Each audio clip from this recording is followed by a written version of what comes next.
अस्सलाम वालेकुम क्लास, कैसे हैं आप सब। इस लेक्चर से पहले तक हमने फ्रंट एंड से रिलेटेड जितनी भी चीज़ें थी वो हमने पढ़ ली हैं, जिसमें HTML आता है, CSS आता है, जावास्क्रिप्ट और बूटस्ट्रैप। तो वो हमारा जो था वो क्लाइंट साइड पे चल रहा था, यूज़र इंटरफेस उससे बन रहा था जो कि यूज़र को नज़र आएगा। अभी हमें हमारी जो वेबसाइट है उसको हम वेबसाइट नहीं कह सकते, वेब एप्लीकेशन नहीं कह सकते, क्योंकि उसके अंदर बैकएंड नहीं है कि अगर आपका बटन प्रेस हो तो आपका फॉर्म का डेटा कहाँ जाए, कहाँ स्टोर हो। ये फंक्शनैलिटी अभी तक हमने नहीं पढ़ी। अभी तक हमने जस्ट फ्रंट एंड बनाया, उसके ऊपर खुद से डेटा डाला है। लाइक अगर आपको 4 स्टूडेंट्स की इंफॉर्मेशन शो करवानी थी पेज के ऊपर, तो आप उसको 4 दफ़ा लिखोगे। आपके पास कोई ऐसा मैकेनिज्म नहीं था कि आप एक लूप लगाएं और उस डेटा को बार बार 4 दफ़ा प्रिंट करवा लें। ऐसा मैकेनिज्म अभी तक HTML में नहीं था, हमारे पास अवेलेबल नहीं था। या फिर आपके पास ऐसा मैकेनिज्म नहीं था कि आपने यूज़र ने अगर एक दफ़ा कोई चीज़ सेव करवा ली है, नेक्स्ट टाइम जब वो आए तो उसको वही वाली चीज़ शो हो जाए। जैसे कि CV वाली आपने असाइनमेंट की थी, उसमें हम डेटा सेव नहीं करवा रहे थे कहीं पे भी। यूज़र आया, उसने अपना डेटा डाला, उसको उस वक्त नज़र आ रहा है, लेकिन जैसे ही उसने पेज रिफ्रेश किया वो सारा डेटा जो है वो डिलीट हो गया। तो हमारे पास कोई भी ऐसा मैकेनिज्म नहीं था कि हम उस डेटा को कहीं पे सेव करवा सकते। तो उस डेटा को कहीं पे भी सेव करवाने के लिए हमें कोई ना कोई सर्वर साइड लैंग्वेज चाहिए होती है। अभी तक हमने जो भी पढ़ी है वो क्लाइंट साइड थी, वो यूज़र के ब्राउज़र के ऊपर चल रही हैं और यूज़र अपने ब्राउज़र की हद तक ही उसको देख रहा है, उसके साथ इंटरेक्ट कर रहा है। अभी तक यूज़र को सर्वर के साथ इंटरेक्ट करने का मौका नहीं मिला। तो हम सर्वर के साथ इंटरेक्ट कैसे करेंगे, सर्वर पे डेटा कैसे भेजेंगे, कौन कौन सी लैंग्वेजेस होती हैं, हम कौन सी पढ़ेंगे, वो आपको इस लेक्चर में बताऊंगा। सबसे पहले सर्वर साइड लैंग्वेजेस होती क्या है, सर्वर साइड प्रोग्रामिंग क्या है। Server side pages are programs written using one of many web programming languages or frameworks. तो हमने अभी तक, मैंने कहा कि आपने अभी तक क्लाइंट साइड प्रोग्रामिंग की है, क्लाइंट साइड लैंग्वेजेस पढ़ी हैं। इसका क्या मतलब है कि हम जो भी कोड लिख रहे हैं वो आपका यूज़र के ब्राउज़र के ऊपर रन हो रहा है, उसको कोई भी सर्वर की एक्सेस नहीं दी हुई हमने। तो अब हमने क्या करना है, हम उसको इनेबल करेंगे कि वो अपनी चीज़ें सर्वर पे सेव कर सके और बाद में जब भी उसको रिक्वायर्ड हो, जब उसको ज़रूरत हो, तो वो वहाँ से चीज़ें रिट्रीव करके ले आए और देख ले। सर्वर साइड प्रोग्रामिंग की एग्जांपल्स जो हैं वो सबसे पहले तो PHP आ जाती है, जो कि सबसे ज़्यादा कॉमनली यूज़ हो रही है। Then JSP, ASP.NET, Python, Perl, Ruby and Rails. ये फेमस लैंग्वेजेस हैं, प्रोग्रामिंग लैंग्वेजेस हैं सर्वर साइड की। इनके अलावा भी हो रहे हैं लेकिन ये फेमस हैं। ASP.NET और PHP आपस में कंपेटिटर्स हैं। PHP इजी है, इजी क्यों है, क्योंकि ASP.NET जो है ये एक बैकएंड लैंग्वेज भी यूज़ करती है। ASP.NEट एक की जो ASP.NEट अगर आप पढ़ रहे हैं या पढ़ेंगे कभी, तो इसमें 2 चीज़ें आ जाती हैं। एक ASP.NEट जो कि आपका फ्रंट एंड बनाती है, फिर इसके बैक एंड पे या तो आप C# करते हो या विजुअल बेसिक करते हो। तो आपको 2 लैंग्वेजेस सीखनी पड़ेंगी अगर आपको ASP.NEट का डेवलपर बनना है। और ऑन द अदर साइड जो PHP है ये स्टैंड अलोन लैंग्वेज है, इसमें कोई भी आपकी बैकएंड नहीं है कि आपको C# या VB पढ़नी पड़ेगी। आप सिंपली अगर PHP सीख लें तो आप एक अच्छे वेब डेवलपर बन सकते हैं। अब यहाँ पे लिखा हुआ है फ्रेमवर्क्स। तो जो भी आपकी लैंग्वेजेस होती हैं उनके फ्रेमवर्क्स डिफरेंट अवेलेबल होते हैं, जिनको हम कहते हैं MVC, मॉडल व्यू कंट्रोलर। तो उसमें क्या होता है, PHP के या ASP.NET के मल्टीपल फ्रेमवर्क्स अवेलेबल हैं इस वक्त। तो उसमें क्या होता है कि बिल्ड इन फंक्शनैलिटीज डाल देते हैं लोग, क्योंकि ये ओपन सोर्स लैंग्वेजेस हैं। PHP ओपन सोर्स है, ASP.NET 2015 के बाद ओपन सोर्स हो गई थी। तो ओपन सोर्स का ये मतलब है कि जो इनके डेवलपर्स हैं उन्होंने इसका कोड जो है वो पब्लिक कर दिया है। तो अगर मैं भी चाहूँ तो उस कोड को किसी न किसी फॉर्म में मर्ज करके कुछ बिल्ड इन फंक्शंस बना लूँ कि अगर मुझे वेबसाइट का टाइटल सेट करना है तो मुझे टाइटल का टैग ना लिखना पड़े, मैं जस्ट एक फंक्शन कॉल करूँ, उसमें वेबसाइट का टाइटल दूँ और मेरे वेबसाइट के हर पेज पे वो टाइटल सेव हो जाए, शो हो जाए। तो इस तरह की फंक्शनैलिटी अगर मैं डाल के कोई अपना फ्रेमवर्क रजिस्टर करवा देता हूँ तो मैं करवा सकता हूँ, क्योंकि PHP का जो कोड है वो ओपन सोर्स है, इसको कोई भी यूज कर सकता है, मॉडिफाई कर सकता है, रीडिस्ट्रीब्यूट कर सकता है। तो इसी तरह से PHP और ASP.NET के मल्टीपल फ्रेमवर्क्स अवेलेबल हैं। PHP के हैं, फिर आ जाते हैं लारावेल, आ जाता है coordinator, cake PHP, etcetera etcetera. तो इन ये लैंग्वेजेस भी सर्वर साइड हैं। तो जब इनके फ्रेमवर्क्स बनेंगे जिसमें आपके पास बिल्ट इन फंक्शनैलिटी होगी तो वो भी आप यूज कर सकते हैं as a server language programming. ठीक है। The web server contains software that allows it to run those programs and send back their output. तो जो वेब सर्वर होता है उसमें एक्चुअली कुछ प्रोग्रामिंग हुई भी होती है, कुछ कोडिंग हुई भी होती है, जो कि आपकी रिक्वेस्ट को रिसीव करता है, उस रिक्वेस्ट के अगेंस्ट कुछ रिस्पॉन्स जनरेट करता है और उसकी जो आउटपुट होती है वो आपको वापस भेज देता है। Each language framework has its own pros and cons. We will use PHP for server side programming. तो हम इस कोर्स में PHP करेंगे। मैं कोशिश करूंगा कि अगर लास्ट में एक दो लेक्चर हमारे पास बच जाएं या मुझे एक्स्ट्रा लेने पड़े तो मैं उसमें आपको PHP का कोई एक फ्रेमवर्क का भी इंट्रो दे दूं, लेकिन वो कोर्स में इंक्लूड नहीं होगा, वो जस्ट एक एक्स्ट्रा एक्टिविटी होगी हमारी जो कि हम इस कोर्स में करेंगे अगर हमारे पास टाइम हुआ तो। हम PHP यूज क्यों कर रहे हैं? Free and open source. तो बाकी लैंग्वेजेस भी फ्री हैं, PHP भी फ्री है, ASP.NET भी फ्री है, ओपन सोर्स भी है, और anyone can run a PHP enabled server free of charge। ये चीज जो है ये आपके PHP को यूनिक बनाती है। हम PHP की जो वेबसाइट्स हैं वो लोकल होस्ट पे रन कर सकते हैं, ASP की भी कर सकते हैं और PHP की भी कर सकते हैं, लेकिन इन दोनों में कंपैरिजन कहाँ पे आ जाता है कि ASP.NET के लिए आपको दो लैंग्वेजेस सीखनी पड़ेंगी, एक ASP.NET और सेकंड ASP.NET की बैकएंड लैंग्वेज जो कि या तो विजुअल C# होगी या विजुअल बेसिक होगी। लेकिन PHP में आपको, अगर आपने सिर्फ PHP सीख लिया तो आप एक अच्छे फुल स्टैक डेवलपर बन सकते हैं। कंपैटिबल होती है ये मोस्ट पॉपुलर वेब सर्वर्स के साथ, वेब ब्राउजर्स के साथ, सिंपल है और इसके अंदर बिल्ट इन फंक्शनैलिटीज हैं। जो सिंटैक्स है इसका वो मोर और लेस आपने पिछली अगर लैंग्वेजेस पढ़ी हुई हैं कुछ, लाइक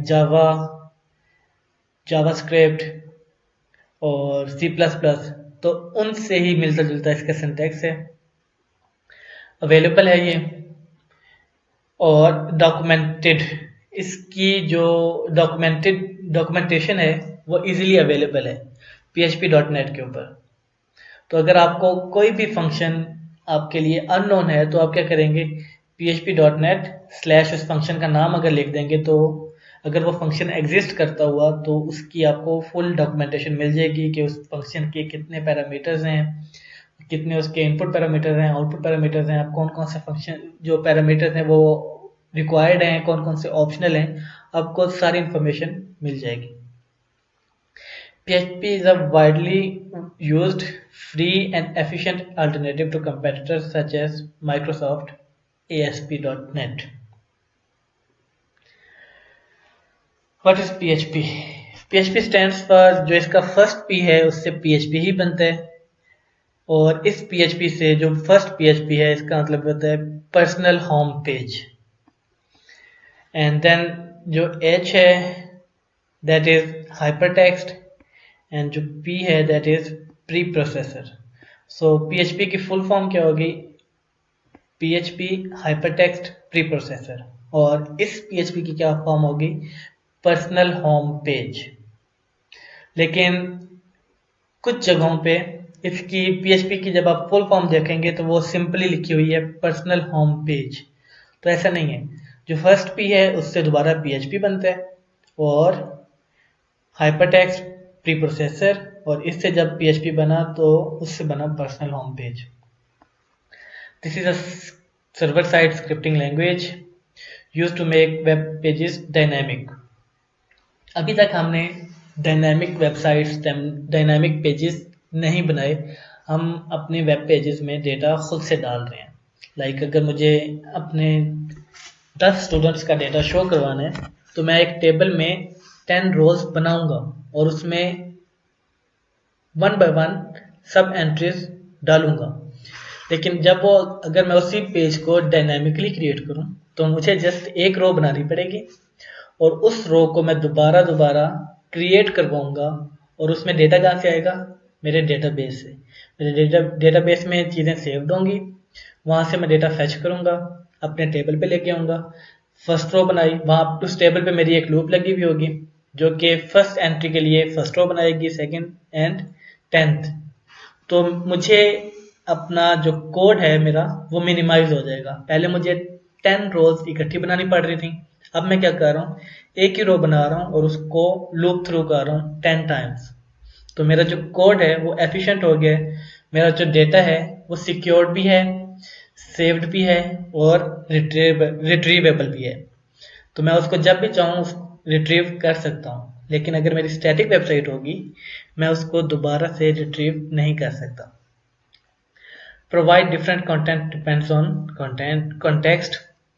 आपको जिस तरह की भी रिक्वायरमेंट है आपकी, उसके मुताबिक आप अपना कंटेंट जो है वो सेट कर सकते हैं। लाइक अगर मेरी रिक्वायरमेंट ये है कि मेरी वेबसाइट पे लॉगिन वगैरह ना हो, जो भी यूज़र आए उसके लिए सब कुछ अवेलेबल हो, तो मैं क्या करूँगा, लॉगिन का जो मॉड्यूल है उसको स्किप कर दूंगा और जितनी भी चीज़ें हैं वो हर जो यूज़र है उसके लिए फ्री ऑफ कॉस्ट अवेलेबल होंगी। लेकिन अगर मैं चाहता हूँ कि कुछ रिस्ट्रिक्टेड मेंबर्स ही मेरे वेबसाइट का डेटा देख सकें तो मैं लॉगिन का मॉड्यूल इनेबल कर दूंगा, जिसके पास भी लॉगिन की डिटेल्स होंगी जस्ट वही मेरी वेबसाइट का जो डेटा है उसको देख सकेगा। Interface with other services. अब PHP आपको इनेबल करती है कि आप डेटाबेस से कनेक्टिविटी करें, आप अपनी वेबसाइट से ही ईमेल्स भेजें, वेबसाइट से ही कॉल्स करें, वेबसाइट से ही SMS करें। डेटाबेसेस और ईमेल्स तो आपके फ्रीली अवेलेबल हैं। लाइक हम MySQL यूज़ करेंगे, ईमेल के लिए हम जीमेल का जो सर्वर होता है उसके थ्रू, जीमेल के थ्रू या याहू के थ्रू हम ईमेल्स भेज सकते हैं। लेकिन फ़ोन कॉल्स और SMS अगर आप भेजना चाह रहे हैं थ्रू PHP तो उसके लिए आपको डिफरेंट APIs हो सकता है बाय करनी पड़े, तो वो पेड होंगी। लेकिन डेटाबेसेस और ईमेल्स आप फ्री ऑफ कॉस्ट PHP के थ्रू भेज सकते हैं। फिर आप PHP के थ्रू यूजर्स को ऑथेंटिकेट कर सकते हैं। अभी मैंने आपको बताया कि अगर मैं कोई ऐसी रिस्ट्रिक्शन लगाना चाहता हूँ, जैसे आप लोग हैं, हमारी हाईटेक की यूनिवर्सिटी में जितने भी स्टूडेंट्स हैं, मैं चाह रहा हूँ उन स्टूडेंट्स में से सिर्फ वही स्टूडेंट्स मेरी वेबसाइट पे एक्सेस कर सकें जो कि मेरी क्लास के हैं। तो मैं क्या करूँगा, अपनी क्लास के स्टूडेंट्स को एक यूज़र नेम और पासवर्ड दे दूँगा। तो जो मेरी क्लास के स्टूडेंट्स होंगे वो उस डेटा को एक्सेस कर सकेंगे, और जो हाईटेक के बाकी स्टूडेंट्स हैं वो उस डेटा को एक्सेस नहीं कर सकते। तो मैं ऑथेंटिकेट करूँगा हर यूज़र को, उसकी रिक्वेस्ट को, कि अगर उसका यूज़र नेम और पासवर्ड मेरे डेटाबेस में स्टोर्ड है और मैंने उसको अलाउ किया हुआ है कि वो मेरी वेबसाइट देख सके, तभी वो वेबसाइट को देख सकेगा, अदरवाइज वो नहीं देख सकेगा। देन आप PHP से जो फॉर्म की इंफॉर्मेशन हैं उसको भी प्रोसेस कर सकते हैं। हमने फॉर्म्स में पढ़ा था मेथड्स पोस्ट और गेट। तो पोस्ट के थ्रू हम डेटा भेजेंगे, गेट के थ्रू हम डेटा रिसीव करेंगे। Then PHP code can be embedded in HTML document.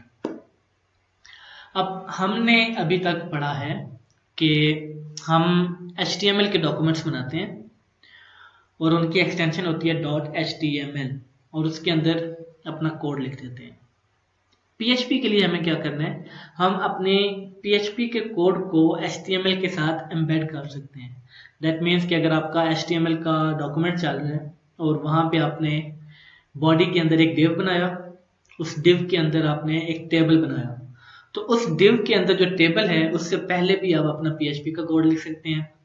PHP का कोड आप HTML के डॉक्यूमेंट में किसी भी जगह पे लिख सकते हैं। इसके कुछ स्पेसिफिक टैग्स हैं, आपको स्टार्टिंग और एंडिंग टैग PHP का लगाना पड़ेगा, और उन टैग्स के अंदर आप जो भी कुछ लिखेंगे वो एक PHP का कोड होगा।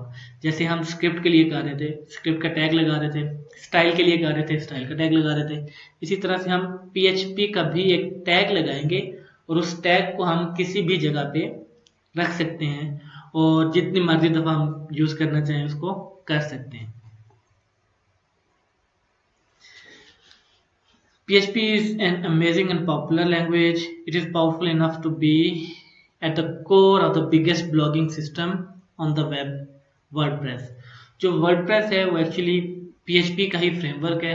उन्होंने क्या किया हुआ है, बिल्ट इन चीज़ें बनाई हुई हैं, टेम्पलेट्स बनाई हुई हैं। आप जाते हैं, आप अगर किसी ने यूज़ किया हुआ है तो वहाँ पे न्यू पोस्ट क्रिएट करते हैं तो वो ऑटोमेटिकली आपके डेटाबेस में भी स्टोर हो जाती है और आपकी वेबसाइट पे भी शो हो जाती है। तो उन्होंने बिल्ट इन फंक्शनैलिटीज बनाई हुई हैं, इंटरफेसेस बनाए हुए हैं जो कि इजी टू यूज़ आपकी वेबसाइट को बना देते हैं। देन फेसबुक भी PHP के ऊपर ही बना हुआ है, और इसके अलावा जो बिगनर्स होते हैं वेब डेवलपमेंट में, जो भी बिगनर्स होते हैं, उन्होंने अगर वेब डेवलपमेंट सीखनी हो तो वो उनको जो सीनियर्स हैं वो प्रेफर करते हैं कि वो सबसे पहले PHP सीखें और PHP के थ्रू देखें कि वेबसाइट्स कैसे बनती हैं, उनका बिहेवियर कैसे होता है, और उसके बाद अगर वो स्विच करना चाहें तो कर सकते हैं। लेकिन मोस्टली यही होता है कि जो PHP पे एक दफ़ा आ जाए वो स्विच करने का नहीं सोचता, क्योंकि PHP ईजी है और रिलायबल है, और जो बिगनर्स हैं उनके लिए तो बहुत ज़्यादा ही ईजी होती है अंडरस्टैंडिंग के लिए। PHP is a widely used open source scripting language, ये मैंने आपको बता दिया है। अब आ जाते हैं PHP की कोडिंग की तरफ। पहले हमने थोड़ी सी उसकी इंट्रोडक्शन पढ़ लिया, थ्योरी पढ़ ली। अब हम PHP को कैसे बनाएंगे। हमने अभी तक पढ़ा कि हम HTML की फाइल्स बनाते हैं और उनकी एक्सटेंशन होती है .html, ठीक है। हम उसमें अपना कोड लिखते हैं, हम उसके अंदर अपनी स्टाइलिंग लिखते हैं, जावास्क्रिप्ट लिखते हैं, या फिर हम CSS की अलग फाइल्स बना लेते हैं, जावास्क्रिप्ट की अलग फाइल्स बना लेते हैं और उनको HTML की फाइल के साथ लिंक कर लेते हैं यूजिंग स्पेसिफिक टैग्स, लिंक का या फिर स्टाइल का, स्क्रिप्ट का। अब जब आपको PHP लिखना है ना, तो आप HTML की फाइल के अंदर, मैंने आपको कहा कि वो एम्बेड कर सकते हैं आप HTML की फाइल के अंदर, ठीक है। लेकिन जब आप अपने HTML की फाइल में PHP का कोड लिखोगे, आपकी HTML की फाइल है, उसकी एक्सटेंशन है .html, और उसके अंदर आप PHP का कोड लिखोगे तो आपको उसकी एक्सटेंशन चेंज करनी पड़ेगी। पहले उसकी एक्सटेंशन थी .html, लेकिन जब आपको उसके अंदर PHP का कोड लिखना है तो आप उसकी एक्सटेंशन कर दोगे .php। अब जब जैसे ही आप उसकी एक्सटेंशन चेंज करेंगे, HTML थी तो आपने कर दी PHP, तो आपकी जो फाइल है और उसके अंदर HTML है वो बिल्कुल भी चेंज नहीं होगा, ठीक है। HTML की जो जैसी फंक्शनैलिटी थी वो वैसी ही रहेगी। अगर आपने CSS अप्लाई किया हुआ है, जावास्क्रिप्ट, बूटस्ट्रैप अप्लाई किया हुआ है तो वो डिस्टर्ब नहीं होगी आपके HTML की फाइल की एक्सटेंशन PHP करने से। लेकिन उसमें एक फ़र्क आएगा, वो फ़र्क हम देख लेते हैं।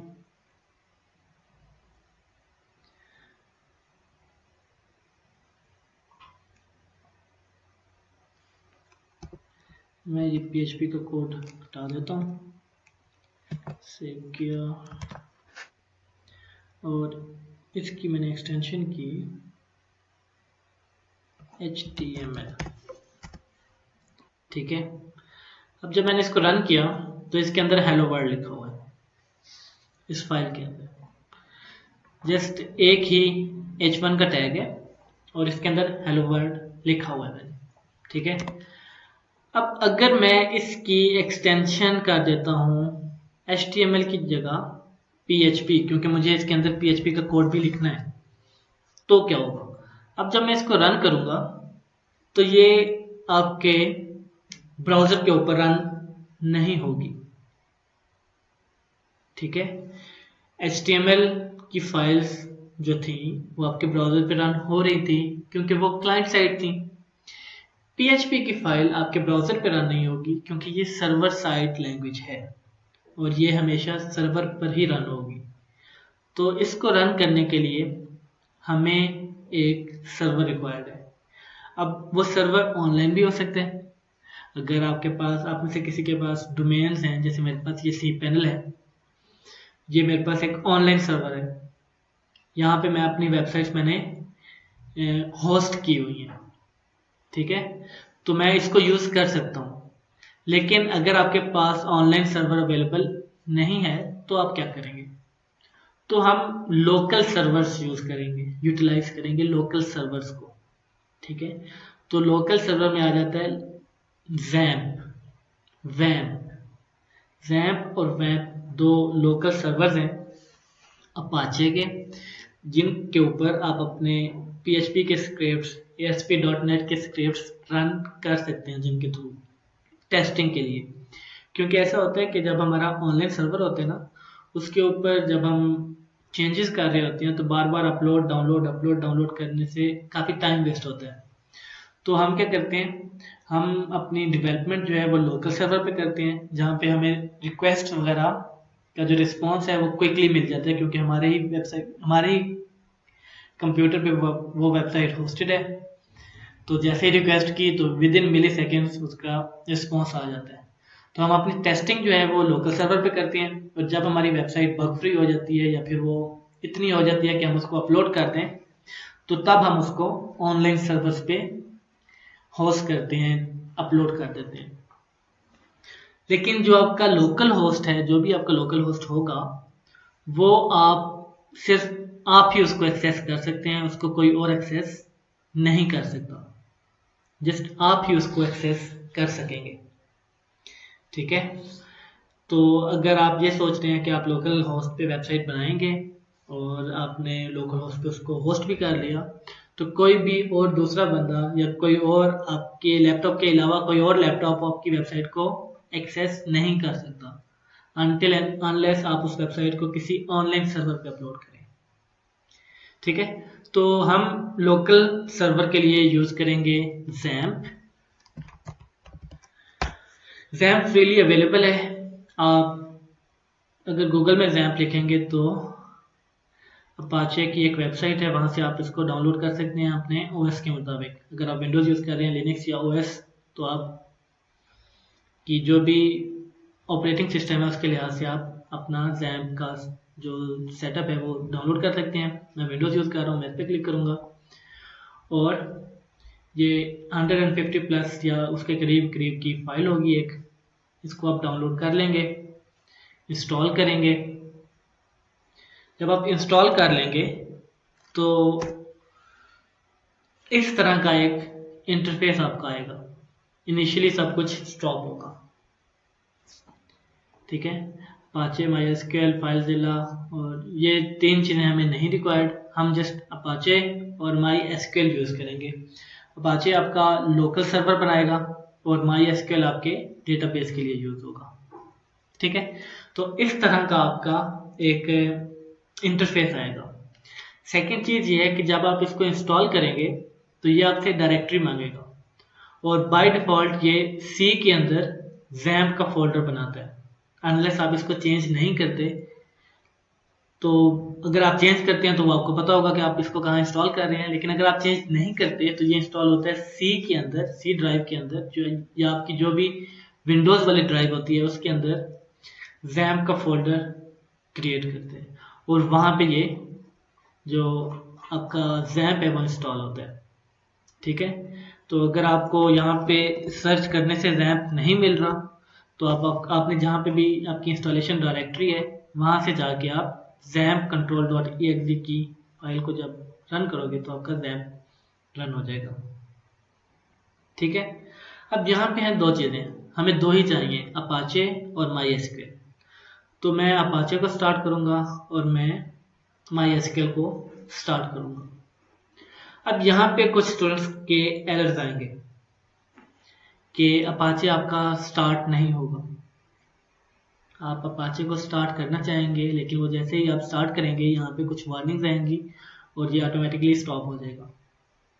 वो क्यों आएगा कि ये एक स्पेसिफिक पोर्ट यूज करते हैं, 80 पोर्ट आपके वेबसाइट की यूज करेगा। लेकिन अगर आपके लैपटॉप में 80 पोर्ट अवेलेबल ना हो तो ये उस सूरत में आपको एक एरर देगा कि पोर्ट ब्लॉक्ड है, अनअवेलेबल है या बिजी है।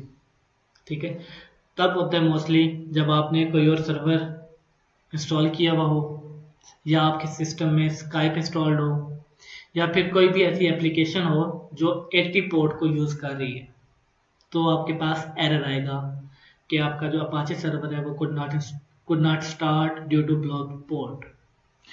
तो अगर तो आपने इसको स्टार्ट किया और ये स्टार्ट हो गया तो वेल एंड गुड, आपको कुछ भी चेंजेस नहीं करने। लेकिन अगर आपने इसको स्टार्ट किया है और ये स्टार्ट नहीं हुआ और आपका एरर आया है, तो मैं 2 स्टेप्स बता रहा हूँ, वो आपने परफॉर्म करनी है लाजमी। आपने स्टार्ट किया और स्टार्ट नहीं हुआ, एरर आ गया कि 80 पोर्ट जो है वो ब्लॉक्ड है, तो आप क्या करोगे, आप अपाचे के सामने ही कन्फिग के ऊपर क्लिक करेंगे, लेफ्ट क्लिक, राइट क्लिक नहीं है, लेफ्ट क्लिक है, तो एक मेन्यू से खुलेगा। इस मेन्यू पे आप फर्स्ट और सेकंड फाइल को एडिट करेंगे। तो पहले फर्स्ट फाइल को करते हैं। मैंने इसके ऊपर क्लिक किया तो ये नोटपैड में ओपन होगी। ठीक है, मैं यहाँ पे करूँगा कंट्रोल F फाइंड करने के लिए और मैं फाइंड करूँगा 80। राइट, मैंने क्या किया, अपाचे के सामने अगर मेरा अपाचे स्टार्ट नहीं हो रहा तो कन्फिग पे क्लिक किया और यहाँ पे मैंने अपाचे की जो मेन्यू के अंदर जो फर्स्ट मेन्यू आइटम है उसके ऊपर क्लिक किया, नोटपैड की फाइल खोली। इस फाइल पे मैं कंट्रोल F करूँगा फाइंड करने के लिए, कंट्रोल प्लस F, और मैं लिखूंगा 80 लिखा तो मैंने किया फाइंड नेक्स्ट। राइट, तो उसने मुझे 80 लिख दिया, फाइंड कर दिया कि आपका जो 80 है वो यहाँ पे है। तो आपका एरर कब आता है, जब आपकी 80 पोर्ट अनअवेलेबल हो, ब्लॉक्ड हो या फिर ऑलरेडी इन यूज हो। तो हम क्या करेंगे, हम अपने अपाचे को ट्राई करेंगे किसी और पोर्ट पे रन करने की। तो हम इस 80 की जगह पे लिख देंगे 8080। पहले 80 था, हमने क्या कर दिया 8080। ठीक है, फिर दोबारा फाइंड किया, दोबारा 80 आया, इसको भी 80 कर दिया, फाइंड किया 80 आया, 80। 3 दफा आपका 80 आएगा और आप उस 80 को 8080 करेंगे 3 टाइम्स। ठीक है, मैं नहीं कर रहा क्योंकि मेरा स्टार्ट हो रहा है। देन आपने इसको सेव कर लेना, इस फाइल को। जितनी बार आपका 80 आया था आपने उसको 8080 कर दिया, 80 कर दिया और 80 कर दिया, और नेक्स्ट करेंगे तो आपको नहीं मिलेगा 80। तो आप इस फाइल को सेव कर लेंगे, फाइल सेव या फिर कंट्रोल S। राइट, फिर आप खोलेंगे इसकी सेकंड फाइल खोल के दोबारा कंट्रोल F करेंगे और यहाँ पे फाइंड करेंगे 443। ठीक है, तो 443 है तो इसको आप कर दोगे 4433। अगेन सर्च किया 4433, अगेन सर्च किया 4433, तो ये भी 3 टाइम्स होगा। आपने फर्स्ट फाइल में 80 को रिप्लेस करना है 8080 के साथ 3 टाइम्स, और सेकंड फाइल में आपने रिप्लेस करना है 443 को 4433 के साथ 3 टाइम्स। तो फिर आप इसको भी सेव करेंगे, फाइल क्लोज करके जब आप स्टार्ट करेंगे तो आपका अपाचे स्टार्ट हो जाएगा। ठीक है, तो अपाचे आपने सबसे पहले स्टार्ट करना है और इसका वेट करना है कि ये स्टार्ट हो जाए। आपको कैसे पता चलेगा, एक ये ग्रीन हो जाएगा, सेकंड इसकी पोर्ट्स यहाँ पे आ जाएंगी। ये करंटली यूज कर रहा है 80 पोर्ट और 443 पोर्ट। तो जब आप इसको चेंज कर देंगे तो यहाँ पे आपका लिखा हुआ आ जाएगा 8080 और इस 443 की जगह पे आ जाएगा 4433। ठीक है, तो जब ये स्टार्ट हो गया तो आप स्टार्ट करोगे MySQL को। ये दोनों आपने स्टार्ट करनी है जस्ट, इसके अलावा फिलहाल हमारी रिक्वायरमेंट नहीं है, लेकिन अगर आपको बाद में आप वेब डेवलपमेंट में जाते हैं तो फिर ये 3 भी आप यूज़ कर सकते हैं। ठीक है, तो इस तरह से आप अपना XAMPP सर्वर जो है वो स्टार्ट करेंगे, इंस्टॉल करेंगे, और अगर आपका पोर्ट का मसला आ रहा है तो आप उसको ख़त्म करोगे। अब मैंने XAMPP सर्वर स्टार्ट कर दिया, ठीक है, और अब आ जाते हैं अपने कोड की तरफ। हमने ये कोड लिखा हुआ था index.php, ठीक है, और सपोज मैंने ये फाइल बनाई हुई थी अपने डेस्कटॉप के ऊपर। अब इस डेस्कटॉप से मैं इस फाइल को लोकल होस्ट या XAMPP के थ्रू एक्सेस नहीं कर सकता, क्योंकि मेरा XAMPP इंस्टॉल्ड है C और यहाँ पे। तो मुझे अपना जो कोड है वो इस फोल्डर के अंदर रखना पड़ेगा, लेकिन इस फोल्डर के अंदर मैं ब्लाइंडली इसको पेस्ट नहीं करूँगा। ठीक है, मैं कर जाऊँगा इस फोल्डर के अंदर, एक फोल्डर होगा XAMPP के अंदर, एक फोल्डर होगा htdocs का, htdocs। हम इसके अंदर जाके अपना जो भी कोड है वो यहाँ पे लिखेंगे। ठीक है, यहाँ पे कुछ बाय डिफ़ॉल्ट फाइल्स पड़ी हैं htdocs के अंदर, आपने इनको नहीं छेड़ना। और जो बाय डिफ़ॉल्ट फोल्डर्स आएंगे इस लेक्चर 9 के अलावा, ये लेक्चर 9 मैंने बनाया हुआ है, इसके अलावा आपके ये वाले बाय डिफ़ॉल्ट फोल्डर्स आ रहे हैं htdocs के अंदर, तो आपने इन फोल्डर्स को नहीं छेड़ना, वरना आपका जो XAMPP है वो क्रैश हो जाएगा और दोबारा स्टार्ट नहीं होगा। तो हम क्या करेंगे, यहाँ पे एक न्यू फोल्डर बनाएंगे PHP कोड्स के नाम से। ठीक है, और इसके अंदर मैं अपनी ये वाली फाइल पेस्ट कर दूंगा। मैंने क्या किया, XAMPP के अंदर जो मेरे C में था, htdocs के अंदर एक फोल्डर बनाया PHP कोड्स का, और वहाँ पे मैंने अपनी PHP की फाइल रख दी। अब इससे ये मुराद है कि मैंने अपनी जो PHP की फाइल थी वो सर्वर पे अपलोड कर दी, क्योंकि XAMPP हमारा सर्वर है, लोकल सर्वर है, और इसके अंदर मैंने अपनी वेबसाइट के लिए एक फोल्डर बनाया और उसमें मैंने अपना जो कोड था वो पेस्ट कर दिया। अब ये मेरी एक वेबसाइट है, इसके अंदर मैं जो भी चीज़ें, जो भी कोड्स रखूँगा वो स्पेसिफिकली इस वेबसाइट के लिए, PHP कोड्स उसका नाम है, उसके लिए चलेगी। अगर मुझे न्यू वेबसाइट बनानी है तो मैं एक न्यू फोल्डर बनाऊंगा वेबसाइट के नाम से। मुझे सेक्टर चाहिए, मैं फोल्डर बनाऊंगा। अब ये मेरे 3 फोल्डर्स, मेरी 3 वेबसाइट्स हैं, डिफरेंट वेबसाइट्स। तो इस वेबसाइट के अंदर मैं जो भी चीज़ें रखूँगा वो इस वेबसाइट के लिए स्पेसिफिक होंगी, और बाकियों के अंदर मैं जो रखूँगा वो उनके लिए स्पेसिफिक होंगी। ठीक है, तो आपने इस तरह से अपने फोल्डर्स बनाने हैं। आप ब्लाइंडली इस जगह पे पेस्ट मत कीजिएगा अपने कोड्स को। तो इनको मैं डिलीट कर देता हूँ, ये मुझे रिक्वायर्ड नहीं है। PHP कोड्स के अंदर मैंने index.php की फाइल रखी और इसको मैंने रन किया, तो अभी भी ये रन नहीं हो रही। हालांकि ये सर्वर पे पड़ी है, लेकिन अभी भी ये रन नहीं हो रही। तो मुझे इसको रन करने के लिए अपने एड्रेस बार में, वेबसाइट का जो एड्रेस बार है वहां पे मुझे लिखना पड़ेगा लोकल होस्ट, राइट। हम जैसे लिखते हैं .google.com, हम जब इसको एड्रेस बार में लिख के एंटर करते हैं तो हमारी वेबसाइट ओपन हो जाती है। ओके, जब मैं इसको रन करूंगा तो मेरे पास एड्रेस आ रहा है ये, C के अंदर XAMPP के अंदर htdocs के अंदर PHP कोड्स, और वहाँ पे ये फाइल रन हो रही है। तो मैंने तो अपनी वेबसाइट, ये जो अपना पेज था, ये तो मैंने सर्वर पे अपलोड कर दिया था, तो इसको तो रन होना चाहिए था। तो ये ऐसे रन नहीं होगा, क्योंकि अभी भी ये आपकी लोकल फाइल ही चल रही है। आपको, आप जब भी आपको इसे रन करना है तो आप इसको सर्वर पे रन करेंगे। सर्वर पे रन करने के लिए आप जब यहाँ पे लिखोगे लोकल होस्ट, अपने वेब ब्राउज़र के एड्रेस बार में लोकल होस्ट लिखेंगे और एंटर दबाएंगे तो आपके पास अपाचे का एक ये होम पेज खुलेगा। ठीक है, और जिन स्टूडेंट्स ने पोर्ट चेंज की थी वो यहाँ पे लिखेंगे लोकल होस्ट :8080। जिन्होंने पोर्ट चेंज की थी वो जब ये वाली चीज़ लिख के एंटर दबाएंगे तो तब ये वाला पेज ओपन होगा।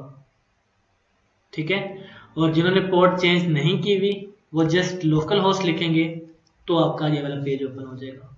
तो जिन्होंने पोर्ट चेंज किया है उनके लिए जो एड्रेस है वो है लोकल होस्ट :8080, और जिन्होंने पोर्ट चेंज नहीं की उनके लिए एड्रेस है जस्ट लोकल होस्ट।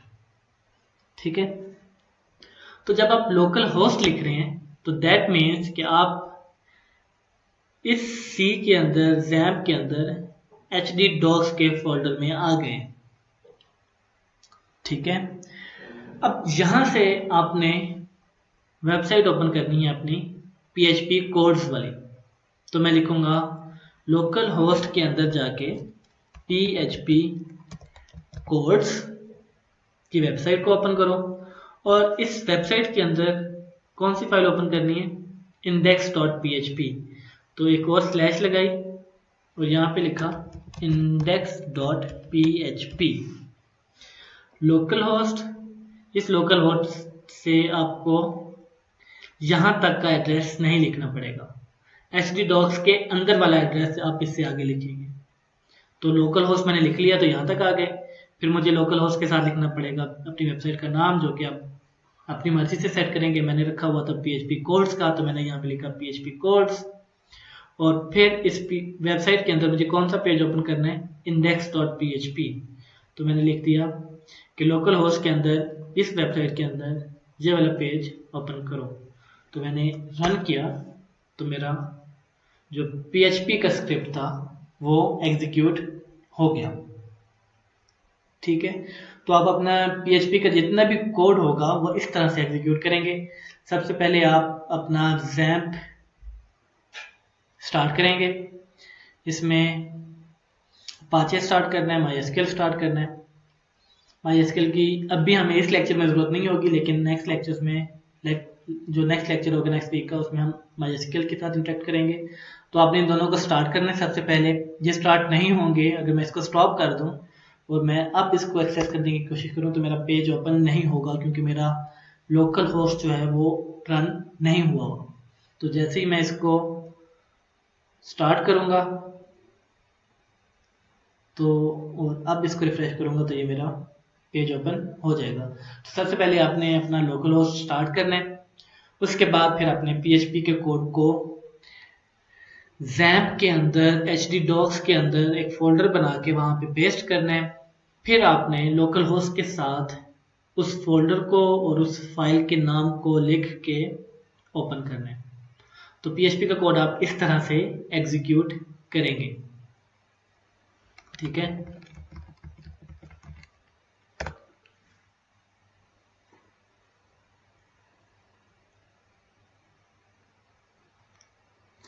अब आ जाते हैं दोबारा स्लाइड्स पे। PHP code is executed on the server and the result is returned to the web browser as a plain HTML। Server पे रन होता है और सर्वर के अगेंस्ट इसका रिस्पांस को जनरेट होता है, वो रिस्पांस आ जाता है आपके ब्राउजर के पास और ब्राउजर उसको आपको शो करवा देता है। PHP files have extension of .php। PHP की एक्सटेंशन होगी आपके PHP के कोड की फाइल की। अब PHP script can be placed anywhere in the document, ये मैं आपको बता देता हूँ। चलिए पहले ये देख लेते हैं। अब आपका, मैं इसको क्लियर कर देता हूँ।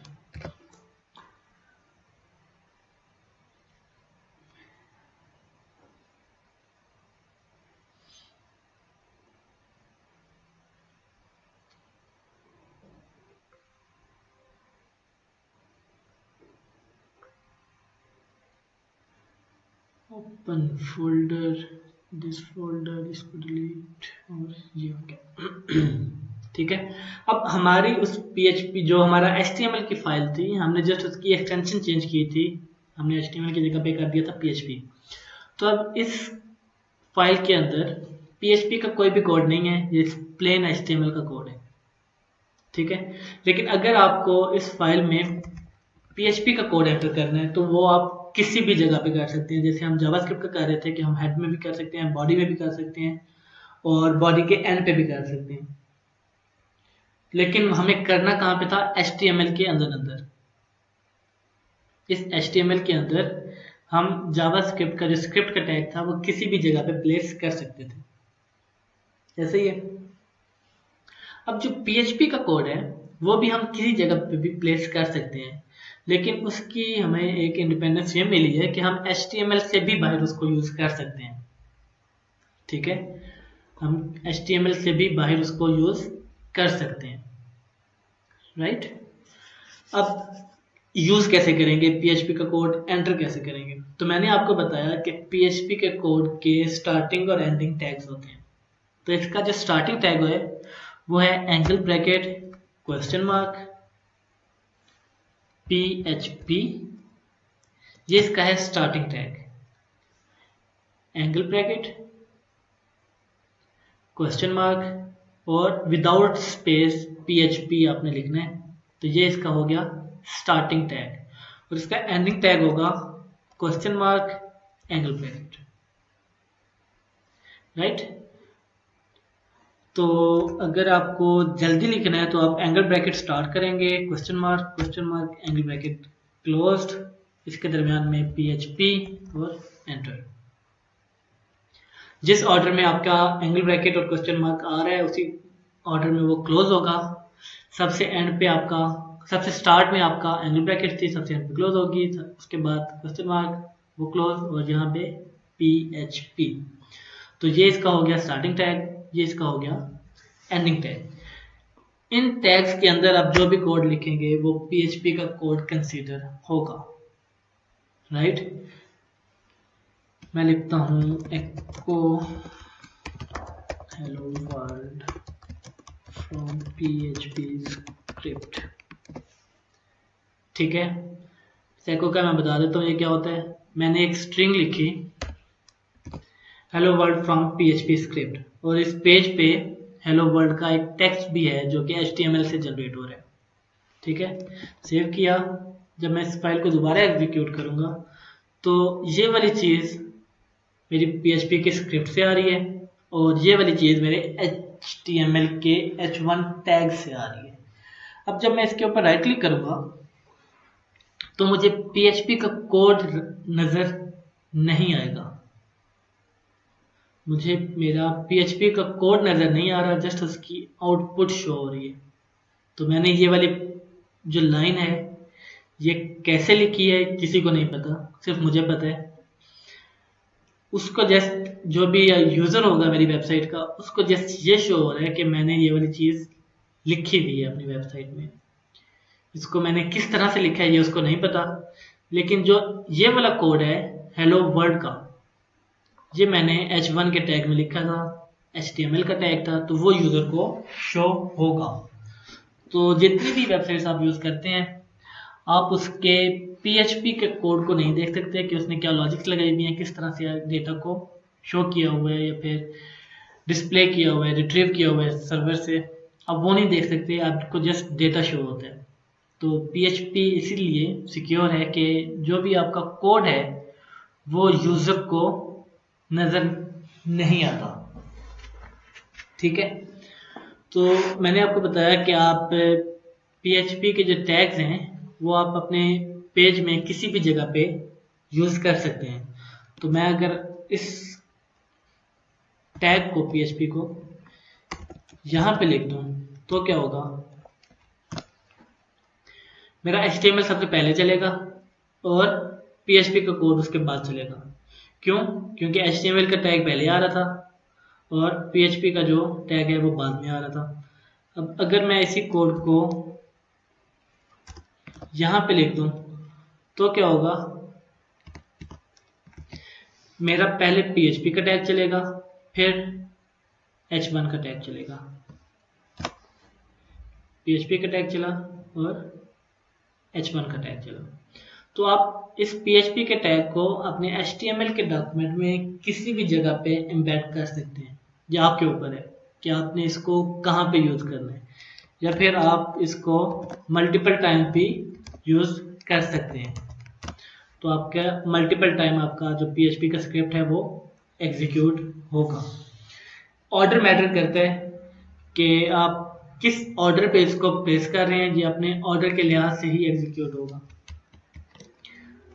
From PHP script top, middle and bottom.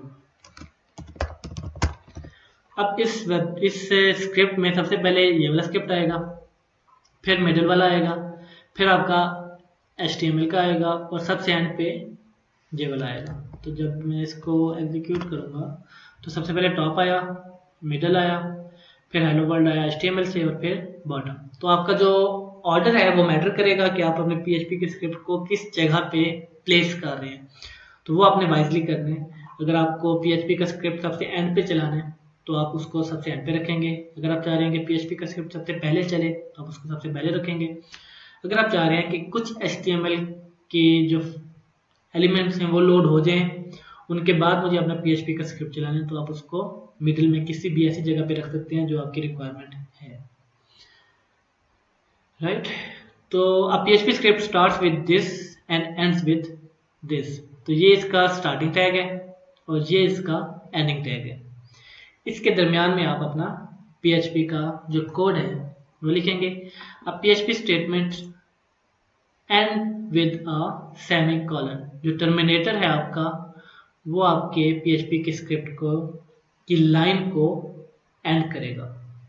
तो ये आपने लाजमी लगाना है। ठीक है, तो इस तरह से आपका PHP का जो कोड है वो होगा। स्टार्टिंग टैग और एंडिंग टैग के दरमियान में आपका PHP का कोड आएगा। PHP जो है ये आपकी केस सेंसिटिव लैंग्वेज नहीं है। इसमें जस्ट जो आपके वेरिएबल्स हैं वो केस सेंसिटिव हैं। इसके अलावा आपकी जो लैंग्वेज है उसके कीवर्ड्स हैं या बिल्ट इन फंक्शंस हैं वो केस सेंसिटिव नहीं है। In PHP no keywords, classes, functions, user defined functions are case sensitive. कोई भी आपका कीवर्ड या फिर आपकी क्लास या फिर आपका फंक्शन या फिर आपके user defined functions case sensitive नहीं है। तो आपका अगर इफ है कीवर्ड तो आप अगर इसको कैपिटल में भी लिख देंगे तब भी ये इक्वल है, कैमल केस में लिख देंगे तब भी इक्वल है, ऑल स्मॉल लिख देंगे तब भी इक्वल है। इसी तरह से अगर आपकी क्लासेस हैं उनके नाम आप कैपिटल में लिख दें, स्मॉल में लिख दें, कैमल केस में लिख दें, फंक्शंस, यूजर डिफाइंड फंक्शंस जितने भी आपके होंगे वो केस सेंसिटिव नहीं होंगे। तो अगर आप कैपिटल में लिखना चाह रहे हैं कैपिटल में लिख दें, स्मॉल में लिखना चाह रहे हैं स्मॉल में लिख दें, कैमल केस में लिखना चाह रहे हैं कैमल में लिख दें। तीनों का जो मतलब है वो सेम रहेगा। लेकिन जितने भी आप वेरिएबल्स बनाएंगे वो आपके केस सेंसिटिव होंगे। ठीक है, तो वेरिएबल्स के अलावा जितना भी कुछ है PHP का बिल्ट इन या फिर आप फंक्शंस बनाएंगे वो केस सेंसिटिव नहीं होंगे। Then comments. PHP में या हर लैंग्वेज में दो तरह के कमेंट्स होते हैं, या सिंगल लाइन होता है या फिर मल्टी लाइन होता है। तो सिंगल लाइन तो आप डबल स्लैशेस के साथ कर सकते हैं, जैसे किसी CSS में था, जैसे कि C++ में था। लेकिन यहाँ पे आप सिंगल लाइन जो कमेंट है वो हैश के साथ भी कर सकते हैं। लाइक अगर मेरा ये वाला कोड है और मुझे ये वाली जो लाइन है ये एग्जीक्यूट नहीं करनी तो मैं इससे पहले डबल स्लैशेस लगा दूंगा तो ये कमेंट हो गई। लेकिन अगर आप ये नहीं करना चाहते और आप हैश लगा देते हैं तब भी आपका ये जो लाइन है ये एग्जीक्यूट नहीं होगी, सिंगल लाइन। अगर आप मल्टी लाइन करना चाह रहे हैं तो वो वही कन्वेंशनल वे है कि स्लैश स्टैरिक स्लैश। तो इन दो के दरमियान में जो भी आपका कोड होगा, जो भी आपकी स्टेटमेंट्स होंगी वो एग्जीक्यूट नहीं होंगी। PHP variables. A variable can have a short name like X and Y or a more descriptive name like age, car name or total volume. तो जो वेरिएबल होता है वो बेसिकली हमारी जो वैल्यूज़ हैं उनको स्टोर करने के लिए होते हैं, और वेरिएबल्स की जो वैल्यूज़ हैं वो throughout the execution of program, execution of website, वो चेंज हो सकती है। तो कुछ रूल्स हैं PHP के वेरिएबल्स को डिक्लेयर करने के लिए। सबसे पहला रूल तो ये है कि आपका जो वेरिएबल है वो हमेशा $साइन से स्टार्ट होगा। जैसे हम जावास्क्रिप्ट में कर रहे थे कि हम अपना वेरिएबल, मैं एक मिनट ये भी डिलीट कर देता हूँ, ये मुझे नहीं चाहिए, और ये भी डिलीट कर देते हैं। जावास्क्रिप्ट में हम कैसे कर रहे थे, हम कर रहे थे var age equals to 10। तो हम var का कीवर्ड यूज कर रहे थे अपने वेरिएबल को डिक्लेयर करने के लिए। यहाँ पे हम var का कीवर्ड यूज नहीं करेंगे, यहाँ पे हम अपने वेरिएबल को स्टार्ट करने से पहले लगाएंगे $साइन। ठीक है, अब इस $साइन के बाद आपके वेरिएबल का नाम आएगा। अगर मैंने $a=10 किया है तो ये एक वैलिड वेरिएबल है PHP का, और उसका नाम क्या है a, और उसकी वैल्यू क्या है 10। अब वेरिएबल के नेम्स रखने के कुछ रूल्स हैं। अब variable name must start with a letter और अंडरस्कोर कैरेक्टर। आपका जो वेरिएबल नेम है या तो वो किसी लेटर से स्टार्ट हो, जो कि A to Z हैं, कैपिटल भी हो सकते हैं, स्मॉल भी हो सकते हैं, या फिर वो स्टार्ट हो सकता है अंडरस्कोर से, अंडरस्कोर A, या तो वो A to Z कैरेक्टर से स्टार्ट होगा या वो अंडरस्कोर से स्टार्ट होगा। इन दो कंडीशंस के अलावा आपका वेरिएबल स्टार्ट नहीं हो सकता। You can not right like this is not a valid variable name. तो आपका जो वेरिएबल नेम है वो स्टार्ट होगा या तो कैरेक्टर से, वो कैपिटल भी हो सकते हैं, स्मॉल भी हो सकते हैं, या फिर वो स्टार्ट होगा अंडरस्कोर से। ठीक है, underscore A, underscore B, ABC। तो ये आपका एक वैलिड PHP वेरिएबल है। A variable name must start with a letter or underscore. A variable name cannot start with a number. Number से आप उसको स्टार्ट नहीं कर सकते। A variable name can only contain alphanumeric combinations like A1,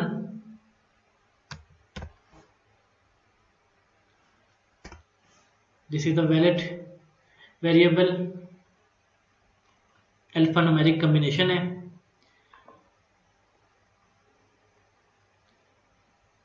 Can only contain alphanumeric characters and underscores। तो इसमें क्या क्या आ जाती हैं, A to Z, वो कैपिटल भी हो सकते हैं, स्मॉल भी हो सकते हैं, 0 to 9 आपके न्यूमेरिक्स हो गए, और अंडरस्कोर। आप इन तीन चीज़ों के अलावा अपने वेरिएबल में कोई भी और चीज़ यूज़ नहीं कर सकते। डॉट यूज़ नहीं कर सकते, हैश यूज़ नहीं कर सकते, कॉमा यूज़ नहीं कर सकते, एक्सक्लेमेशन मार्क यूज़ नहीं कर सकते, एंड का जो सिंबल है वो यूज़ नहीं कर सकते, स्टैटिक यूज़ नहीं कर सकते। आप जस्ट अपने वेरिएबल्स में या तो कैरेक्टर्स होंगे, न्यूमेरिक वैल्यूज होंगी, या अंडरस्कोर होगा, ये तीन यूज कर सकते हैं। लेकिन आपका जो वेरिएबल है वो इन तीनों में से भी नंबर से स्टार्ट नहीं हो सकता। स्टार्ट हमेशा होगा या तो अंडरस्कोर से या फिर अल्फाबेट से, लेकिन उसके अंदर डिजिट्स आ सकते हैं। और variable names are case sensitive. Like अगर मैं इसको A करता हूँ A10 और $A=20, तो ये दो डिफरेंट वेरिएबल्स हैं, क्योंकि this one was small and this is capital. तो case sensitive variables case sensitive होंगे तो ये अलग तरह से ट्रीट होगा, ये अलग वेरिएबल के तौर पे ट्रीट होगा। आउटपुट वेरिएबल्स, अगर मेरे पास ये वैल्यू है, इसको क्लोज कर देता हूँ, A=10, तो मुझे ये शो कैसे करवानी है यूजर को। जैसे कि C++ में था, हम सी आउट करते थे, तो इस वैल्यू को मैं आउटपुट कैसे करवाऊंगा? With PHP there are two basic ways to get output. एक होता है एको, एको का फंक्शन है बिल्ट इन, और एक होता है प्रिंट। दो तरह की चीजें हैं जो कि आप यूज कर सकते हैं वेरिएबल्स को आउटपुट करवाने के लिए, एको और प्रिंट। दो और भी हैं, var dump और print underscore r। इनका मैं आपको बता देता हूं। पहले हम एको और प्रिंट को देख लेते हैं। तो मैंने किया $a=10। अब अगर मैं यहां पे करता हूं एको $a, तो क्या होगा? मैं इसको भी इस HTML के डॉक्यूमेंट को खत्म कर देते हैं। हमारे जस्ट index.php में ये कोड पड़ा है। अब जब मैं इसको रन करूंगा तो मेरे पास आउटपुट आई 10 की। ठीक है, मैंने एक वेरिएबल लिया था $a=10, एको करवाया $a। अगर मैं यहाँ पे लेता कैपिटल A=10 और मैं एको करवा रहा हूँ स्मॉल a को, तो मेरे पास एरर आएगा कि अनडिफाइंड वेरिएबल a, क्योंकि हमने स्मॉल a तो डिफाइन ही नहीं किया था, हमने कैपिटल A किया था। तो जब मैं इसको कैपिटल A करूँगा तो मेरे पास आउटपुट दोबारा 10 हो जाएगी। तो दिस प्रूव्स कि आपकी जो वेरिएबल्स हैं वो केस सेंसिटिव हैं। सेकंड हमने पढ़ा कि हमारे जो वेरिएबल्स हैं वो हम प्रिंट के थ्रू भी आउटपुट करवा सकते हैं, लेकिन प्रिंट के लिए आपको ब्रैकेट्स लगाने पड़ेंगे और सेम आपका आउटपुट होगी। तो हम चाहें तो एको यूज करें, चाहे प्रिंट यूज करें। प्रिंट के लिए आपको ब्रैकेट्स लगानी पड़ेंगी, एको के लिए आपको ब्रैकेट की जरूरत नहीं है। लेकिन अगर आप लगा भी देते हैं तो भी वो एग्जीक्यूट होगा। ठीक है, एरर नहीं आएगा। लेकिन एको में यूजुअली हमारी ब्रैकेट्स नहीं लगती। क्यों नहीं लगती मैं आपको अभी बताता हूं। अब echo and print are more or less the same. They are both used to output data on the screen. जो echo और print है वो almost same है, just कुछ differences हैं। सबसे पहला डिफरेंस ये है कि echo की रिटर्न वैल्यू कोई नहीं होती। ठीक है, तो अगर आप echo करवा रहे हैं तो इसकी कोई रिटर्न वैल्यू नहीं है, लेकिन प्रिंट की रिटर्न वैल्यू होती है। ठीक है, तो अगर मैं प्रिंट करवा रहा हूं, एको की जगह पे मैं प्रिंट करवा रहा हूं, तो इसकी एक रिटर्न वैल्यू होगी। अगर प्रिंट हो गया तो ये ट्रू हो जाएगा, अगर प्रिंट ना हुआ तो ये फॉल्स हो जाएगा।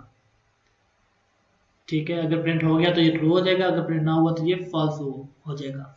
तो हम प्रिंट को यूज कर सकते हैं इफ एल्स में, अपनी लूप्स में। हम एको को यूज नहीं कर सकते क्योंकि एको की रिटर्न टाइप नहीं होती, प्रिंट की रिटर्न टाइप होती है। एक डिफरेंस ये हो गया। Second is echo can take multiple parameters और प्रिंट जो है वो जस्ट एक ही पैरामीटर को एक्सेप्ट करते हैं। ठीक है, अगर मैं प्रिंट के अंदर मेरे पास दो वेरिएबल्स हैं $a $b=20, तो मैं इसके अंदर अगर लिखता हूं $b कि दोनों को प्रिंट करवाओ तो नहीं होगा, क्योंकि जो प्रिंट है वो आपके एक पैरामीटर को एक्सेप्ट करता है। लेकिन अगर मैं यही वाली चीज एको से करवाऊं और ब्रैकेट्स में करूं तो ब्रैकेट्स में ये चीज नहीं होगी। तो मुझे ये करने के लिए ब्रैकेट्स हटानी पड़ेंगी, और जैसे ही मैंने ब्रैकेट्स हटाई तो उसने दोनों वेरिएबल्स को एक ही लाइन में प्रिंट कर दिया। ठीक है, और अगर मैं चाह रहा हूं कि इनके दरमियान में एक ब्रेक भी आए तो मैं यहाँ पे BR का टैग डाल देता हूँ। तो नहीं हुआ, यहाँ पे कॉमा नहीं लगाया। तो अब क्या हुआ, पहला उसका पैरामीटर था $a, उसने 10 प्रिंट किया। फिर सेकंड पैरामीटर में हमने BR का टैग डाला हुआ था जो कि न्यू लाइन के लिए होता है, उसने उसको किया तो न्यू लाइन पे आ गया। थर्ड पैरामीटर में बी को उसने प्रिंट करवा दिया, तो आपकी आउटपुट आई इस तरह से। तो इसलिए मैंने आपको कहा था कि एको के साथ हम ब्रैकेट्स यूज नहीं करते, क्योंकि अगर मैं ब्रैकेट लगा दूंगा तो आपका एको काम नहीं करेगा। तो एको के साथ हम ब्रैकेट्स यूज नहीं करते। अगर आपका सिंगल आउटपुट है तो आप यूज कर सकते हैं, मल्टीपल आउटपुट है तो आप ब्रैकेट यूज नहीं कर सकते।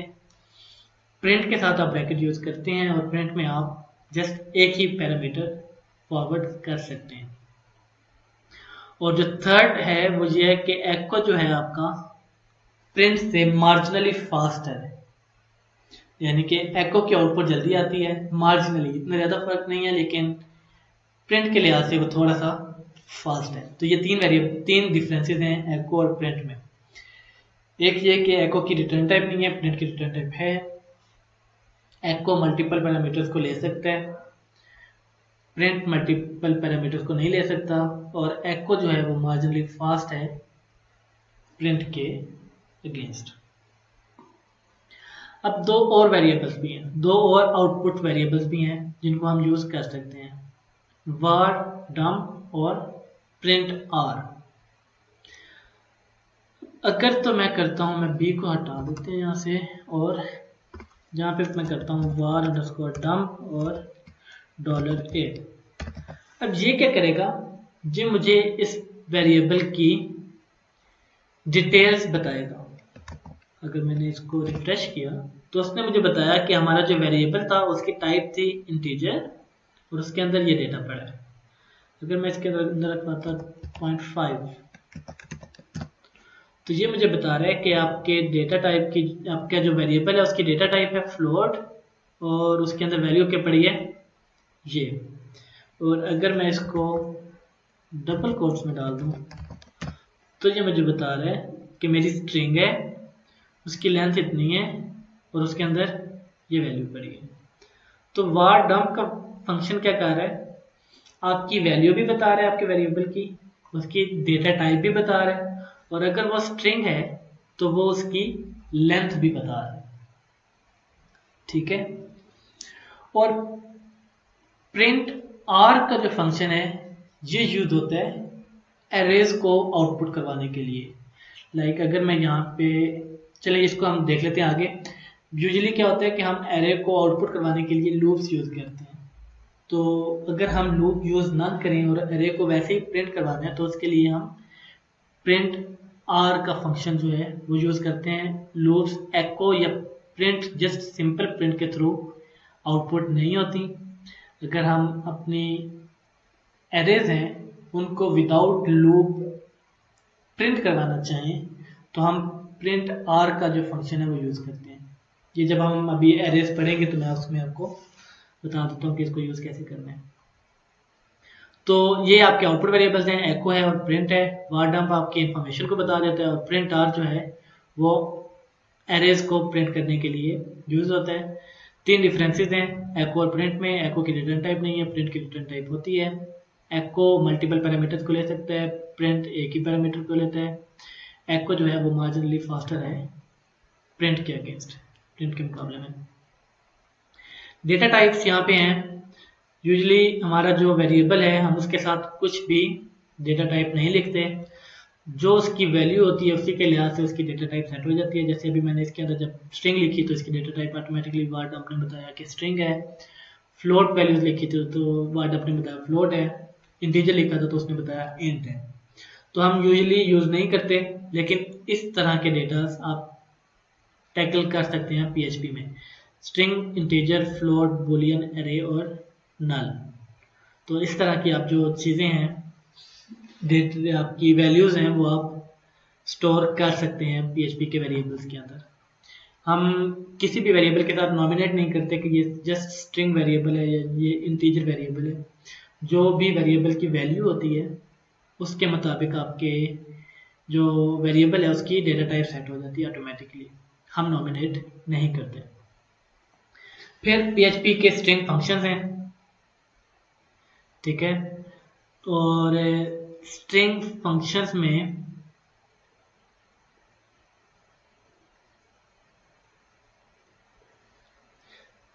कुछ फंक्शन मैंने यहाँ पे लिखे हुए हैं। तो और बाकी जो हैं वो अवेलेबल है W3 स्कूल पे, उसका मैंने लिंक यहाँ पे दिया हुआ है। अगर आप इनके अलावा भी कोई फंक्शन देखना चाहें या जो आपकी रिक्वायरमेंट के मुताबिक हो तो आप यहाँ पे इस लिंक पे जाके देख सकते हैं। मेन फंक्शंस यही हैं जो ज़्यादातर यूज़ होते हैं। str_len का एक फंक्शन है, यह आपको बताएगा कि आपके स्ट्रिंग की लेंथ कितनी है, आपके स्ट्रिंग के अंदर कितने करैक्टर्स हैं। ठीक है, करैक्टर्स को काउंट करेगा और ये स्पेसेस को भी काउंट करेगा। तो जब मैंने हेलो वर्ल्ड को किया और ये एक एक्सप्लेनेशन मार्क भी है, तो इसने बताया कि इसकी आउटपुट 12 है, कि इस स्ट्रिंग की जो लेंथ है वो 12 है। देन str वर्ड काउंट है, ये आपको बताएगा कि आपके स्ट्रिंग के अंदर कितने वर्ड्स हैं। वर्ड की डेफिनेशन क्या है? Combination of characters divided by a white space, space या सिंपल स्पेस जिसको कहते हैं। तो इसने बताया कि इसके अंदर, इस स्ट्रिंग के अंदर 2 वर्ड्स हैं। strrev रिवर्स करता है आपकी स्ट्रिंग को। जब मैंने इसको रन किया तो आउटपुट क्या आई? हेलो वर्ल्ड, लेकिन वो राइट टू लेफ्ट लिखी हुई थी। इंग्लिश हमारी लेफ्ट टू राइट होती है, तो इसने आउटपुट किया right to left. str position क्या कर रहा है? अगर मैंने इस स्ट्रिंग के अंदर वर्ड को फाइंड करना है, वर्ड का जो वर्ड है वो कहाँ पे आ रहा है, तो ये मुझे बताएगा कि आपका जो वर्ड का वर्ड है वो 6th इंडेक्स से ऑनवर्ड आ रहा है, 6th इंडेक्स से ऑनवर्ड आ रहा है। तो ये मुझे उस वर्ड का स्टार्टिंग इंडेक्स दे देगा कि आपका जो क्यूरी वाला वर्ड है वो इस स्पेसिफिक इंडेक्स से स्टार्ट हो रहा है। देन str रिप्लेस है, ये बेसिकली हमने जावास्क्रिप्ट में पढ़े हुए हैं सब फंक्शंस, तो यहाँ पे जस्ट उनके नेम चेंज हैं, बाकी इनकी फंक्शनैलिटी वही है जो जावास्क्रिप्ट में थी। str रिप्लेस के लिए आप सबसे पहले बोलोगे कि कौन से वर्ड को रिप्लेस करना है, देन किस वर्ड से रिप्लेस करना है, और फिर आप अपनी स्ट्रिंग लिखोगे। लाइक मुझे इस हेलो वर्ल्ड की स्ट्रिंग जो थी मेरी, इसमें वर्ड की जगह पे डॉली लिखना था, तो मैंने कहा कि वर्ड को रिप्लेस कर दो डॉली के साथ। किस जगह पे? हेलो वर्ल्ड में। तो आउटपुट क्या आई? हेलो डॉली। ठीक है, फिर स्ट्रिंग कंपेयर है। स्ट्रिंग कंपेयर का फंक्शन क्या करेगा? आपकी 2 स्ट्रिंग्स को कंपेयर करेगा, और अगर कंपेयर हो जाएंगी और कंपेयर ट्रू हुआ तो 0 रिटर्न करेगा, अगर कंपेयर ना हुई तो फॉल्स रिटर्न करेगा या 1 रिटर्न करेगा। देन str स्प्लिट का फंक्शन है, अगर आप इसमें कोई भी स्ट्रिंग दो और उसके ऊपर str स्प्लिट का फंक्शन लगाओ तो ये हर करैक्टर को अलग अलग इंडेक्स में डाल देगा। ठीक है, तो str स्प्लिट की जो आउटपुट होगी वो एक एरे होगी जिसके 0 इंडेक्स पे h पड़ा होगा, 1 इंडेक्स पे e, 2 और 3 इंडेक्स पे l और 4th इंडेक्स पे o। तो उसकी आउटपुट एक एरे बन जाएगी। और str पैड का जो फंक्शन है वो क्या करेगा? आपकी स्ट्रिंग के साथ पैडिंग करवाएगा किसी स्पेसिफिक करैक्टर की। लाइक मैं चाह रहा हूं कि मेरी स्ट्रिंग के साथ उसकी लेंथ जो है वो 20 हो जाए, और अगर उसमें करैक्टर्स कम हैं तो उसके साथ डॉट को तब तक पैड करवाओ जब तक उसकी जो लेंथ है वो 20 नहीं हो जाती। ठीक है, तो पैडिंग में आप अपनी स्ट्रिंग के साथ कुछ भी चीज़ें ऐड करवा सकते हैं। राइट, तो हम इसको देख लेते हैं। स्ट्रिंग्स को मैंने रखा अपनी PHP के कोर्स की वेबसाइट में, और इसको ओपन यहीं से कर लेते हैं। सबसे पहले स्ट्रिंग, और स्ट्रिंग मेरे पास है this is my string. Right, तो जब मैं इसकी लेंथ फाइंड करूंगा तो मैं फंक्शन लगाऊंगा strlen का और अपना वेरिएबल पास करूंगा इसमें स्ट्रिंग का। तो ये मुझे लेंथ जो है वो इस वेरिएबल में चली जाएगी, और इस वेरिएबल को जब मैं आउटपुट करवाऊंगा एको के थ्रू, तो मुझे जो है वो लेंथ मेरी स्क्रीन पे आउटपुट हो जाएगी। तो मैं नीचे वाला सारा अभी फिलहाल कमेंट कर देता हूँ, जस्ट ये वाला सेक्शन मेरा चलेगा।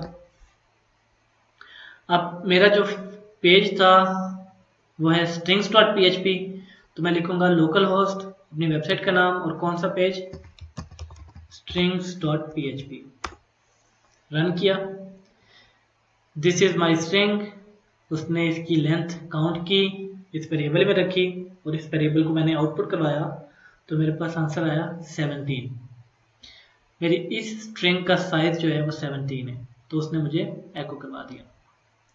ठीक है, इसको कमेंट कर लेते हैं। और सेकंड फंक्शन हमने पढ़ा काउंट वर्ड का। काउंट वर्ड क्या करेगा, इसको हमें कमेंट करना पड़ेगा क्योंकि मेन हमारा यही है।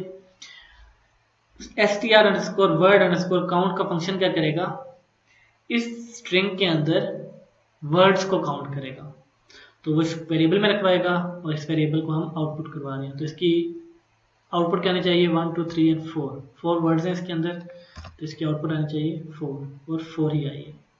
ठीक है, तो इस तरह से आप इसको यूज कर सकते हैं। देन str रिवर्स का फंक्शन है।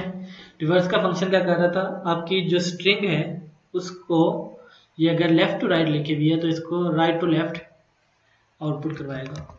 तो जब मैंने ये रन किया तो ये राइट टू लेफ्ट इसने इसको प्रिंट करवाया रिवर्स करके।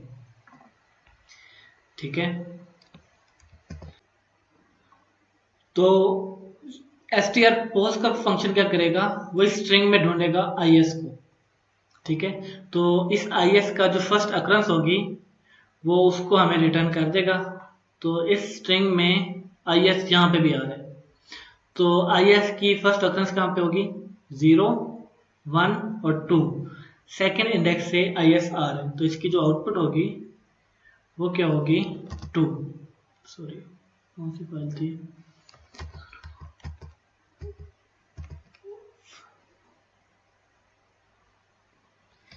तो इसकी आउटपुट क्या आ रही है 2। ठीक है, क्योंकि is जो है यहाँ पे भी आ रहा है, तो इसका जो इंडेक्स है वो 2 ही बन रहा है। फिर हमने फंक्शन देखा था रिप्लेस का। रिप्लेस का फंक्शन क्या करेगा, हमारी स्ट्रिंग के अंदर मैं चाह रहा हूँ कि स्ट्रिंग की जगह पे क्लास लिखा हुआ है, तो मैंने क्या किया कि स्ट्रिंग को रिप्लेस करो क्लास के साथ। किस जगह पे, इस स्ट्रिंग में। तो अब जब मेरी स्ट्रिंग न्यू बनेगी उसमें स्ट्रिंग की जगह पे क्लास लिखा हुआ आएगा। तो दिस इज माई स्ट्रिंग थी, तो जब हमने रिप्लेस किया तो वो बन गया this is my class. First parameter जो है वो अपने आपकी जो रिक्वायर्ड स्ट्रिंग है वो, सेकंड पैरामीटर के आपने उस स्ट्रिंग को किससे रिप्लेस करना है, और थर्ड पैरामीटर वो कि आपकी स्ट्रिंग कहाँ पे पड़ी है। अगर वो वेरिएबल में है तो वेरिएबल नेम, अगर आपकी स्ट्रिंग वैसे ही है तो आप उसको डबल कोट्स में एज अ टेक्स्ट लिख देंगे। फिर स्ट्रिंग कंपेयर, मैं स्ट्रिंग को कंपेयर कर रहा हूं अपनी ओरिजिनल स्ट्रिंग के साथ। राइट, ये मेरे स्ट्रिंग का वेरिएबल है जो कि ये है दिस इज माई स्ट्रिंग, और इसको मैं कंपेयर कर रहा हूँ this is my string same exactly string के साथ। तो जब मैं इसको रन करूंगा तो इसने आउटपुट किया 0, दैट मीन्स कि ट्रू है, आपकी जो स्ट्रिंग है वो इक्वल है। लेकिन अगर मैं इसमें this is not my string इसके साथ कंपेयर करूंगा तो आउटपुट आएगा -1 कि ये स्ट्रिंग जो है आपकी कंपेयर नहीं हुई। ठीक है, तो ये हो गया। फिर आ जाता है split. This is my string, मेरे पास वेरिएबल में था स्ट्रिंग में, उसको मैं कर रहा हूं str_split। तो क्या होगा, जितनी भी मेरी स्ट्रिंग है इसका हर कैरेक्टर एक एक एरे के इंडेक्स में चला जाएगा। स्पेस भी अलग इंडेक्स पे जाएगी, t 0 पे चला जाएगा, फिर 1 पे 2 पे 3 पे 4 पे आपकी स्पेस आ गई, 5 पे 6 पे 7 पे आपकी स्पेस, 8 9, 10th पे आपकी स्पेस, 11 12 13 14 15 16। तो 0 से 16 आपके एरे के इंडेक्सेस बनेंगे और हर इंडेक्स पे एक एक करैक्टर आ जाएगा। तो जब मैं इसको रन करूँगा तो 0 इंडेक्स पे आ गया T, 1 पे आ गया H I S, 4th index पे आपकी स्पेस थी तो वो आ गई, 5th 6th 7th 6th index पे आपकी दोबारा स्पेस थी, सॉरी 8th पे स्पेस थी एंड सो ऑन। तो आपकी जो स्ट्रिंग थी वो कन्वर्ट हो गई एरे में। ठीक है, अब यहाँ पे आपकी एरे बन रही थी तो इसको मैंने जब आउटपुट करवाया तो मैंने प्रिंट आर से करवाया क्योंकि एरे बन रही थी। तो जहाँ पे भी हमारी एरे होगी हम उसको प्रिंट करवाना चाहेंगे विदाउट लूप तो हम यूज़ करेंगे प्रिंट आर।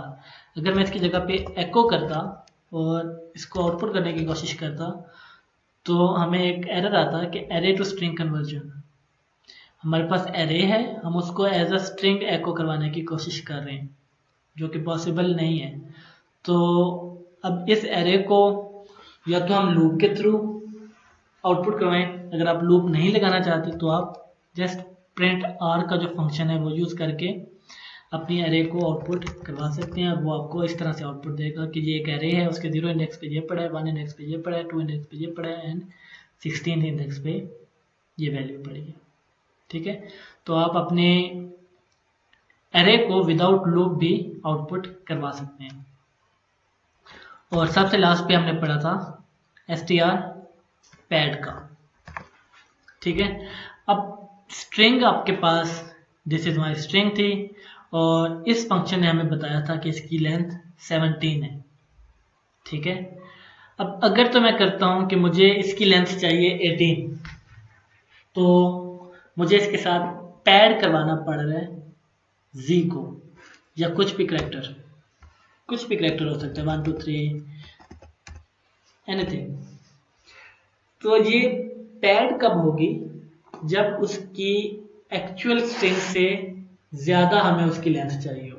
लाइक अगर मैं करता हूं 10 और पैड करवाता हूं a तो क्या होगा, कुछ भी पैड नहीं होगा क्योंकि उसकी अपनी लेंथ कितनी है 17।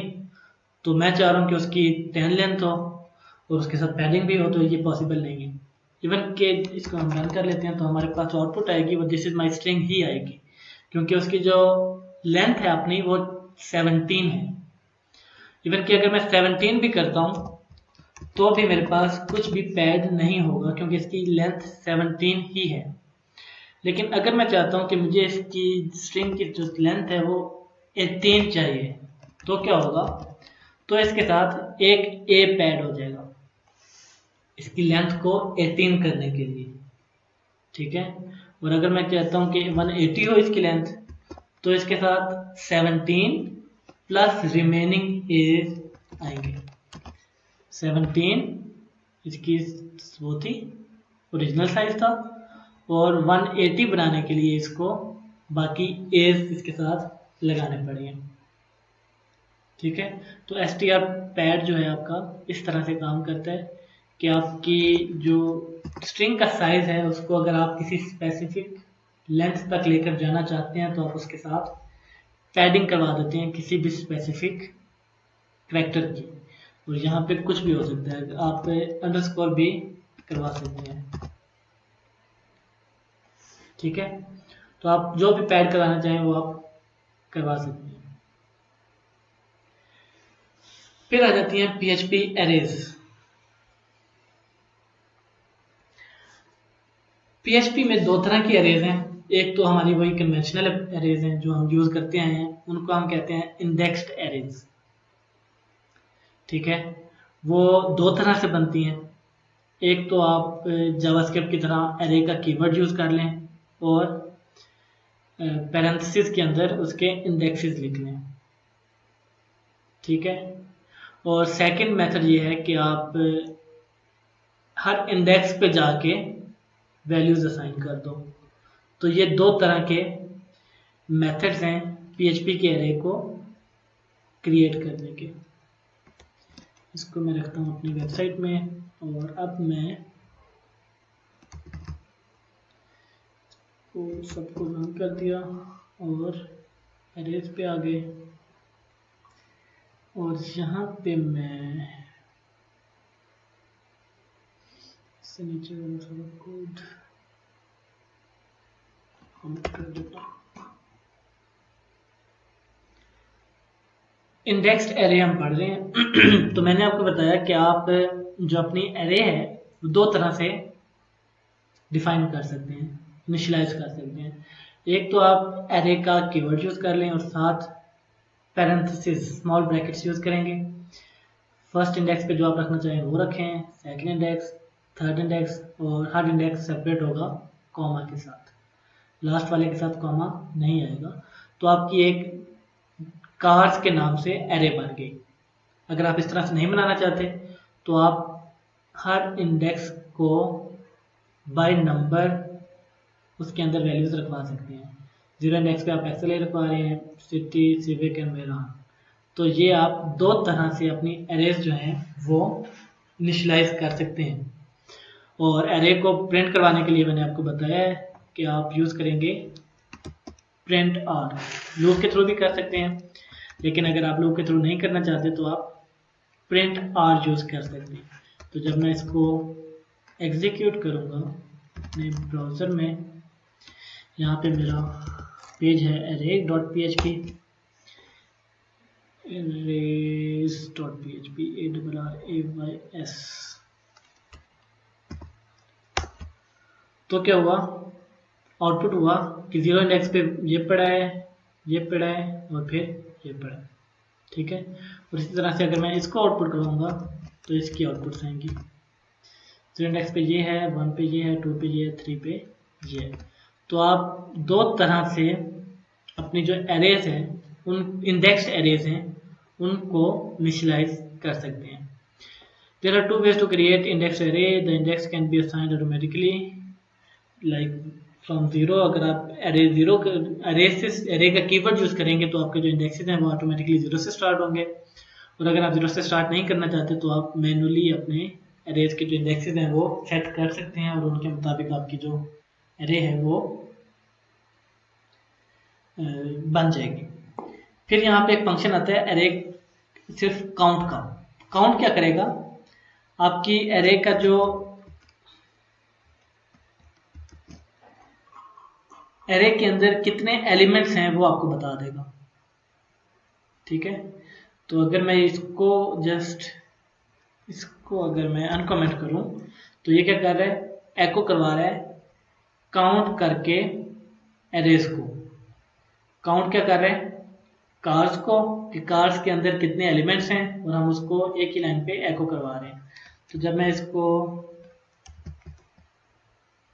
आउटपुट करवाऊंगा तो उसने बताया कि कार्स की जो एरे थी उसके अंदर 3 आपके जो थे इंडेक्सेस थे। ठीक है, फिर इसमें दूसरी तरह की एरेज आती हैं, एसोसिएटिव एरेज। एसोसिएटिव एरे क्या है, ये एक तरह की 2D एरे है जिसमें आप 2 वैल्यूज एक साथ रखवा सकते हैं। जैसे हमने जावास्क्रिप्ट में पढ़े थे ऑब्जेक्ट्स, हम मल्टीपल चीजें, मल्टीपल टाइप्स की चीजें एक ही एरे में रखवा रहे थे, तो वहां पे उसका नाम था ऑब्जेक्ट्स, यहाँ पे इसका नाम है एरेज, एसोसिएटिव एरेज।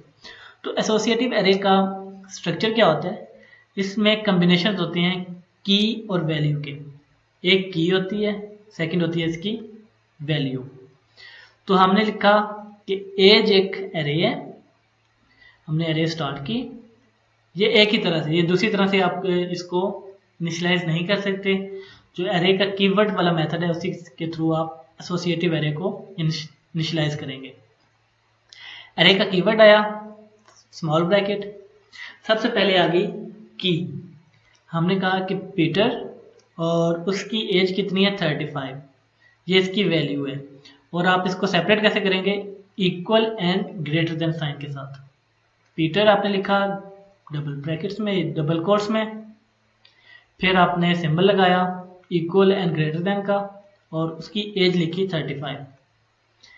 एक आपका इंडेक्स पूरा हो गया, कॉमा लगाया, सेकंड की उसकी value separated by equal and greater than sign, comma की वैल्यू सेपरेटेड बाय दिस।